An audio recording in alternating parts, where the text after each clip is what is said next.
今日嚟睇到呢條片嘅朋友仔咧，應該同呢張卡都有啲 connection 㗎啦，即係冇嘢係巧合嘅咁樣啦，即係個天唔會無啦啦安排你睇一條廢片係真係廢到咁啦，無啦啦聽下鳩噏係咪先？呢一張卡咧係我尋日喺道場嗰度我男朋友 get 翻嚟嘅，係啦，咁我覺得好有意思啦。咁呢張卡咧大家可以睇下，應該啲字咧比較難睇到㗎啦，我讀俾大家聽。咁個 title 咧就係信以為真 ，Take it as real。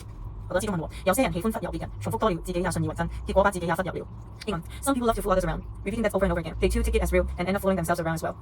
咁首先解釋啦，有啲人可能唔知咩叫忽悠。咁忽悠咧，佢呢個英文解釋得幾好 ，fool others around。咁可能咧，就佢咁樣字面解咧就係、你中意呃人啦，然之後呃人呃到自己都呃埋自己啦，就覺得自己呃人嗰樣嘢都係真㗎啦。咁而你嗰個出發點本身你就係知道你係呃人嘅。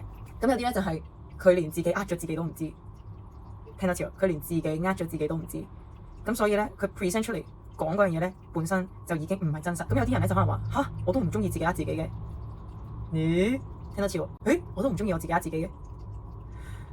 會唔會如果你有呢個 connection 嘅話，即係你同呢一張卡有 connection 嘅話，咁樣你都需要睇呢條片嘅話，會唔會可能係你係呃埋自己係唔中意咧？其實你底蘊就係好中意咧，又唔係講好中意，你底蘊係做緊呢件事咯，因為你面對唔到自己。所以其實呢張卡咧，同我之前嗰條片面對自己咧，唔知大家有冇睇啦？嗰條面對自己嗰條片咧，其實係 correlated 嘅，係啦。咁所以我覺得抽到呢張卡都唔係偶爾，又唔係偶然，咁所以就同大家又分享下啦。Hello。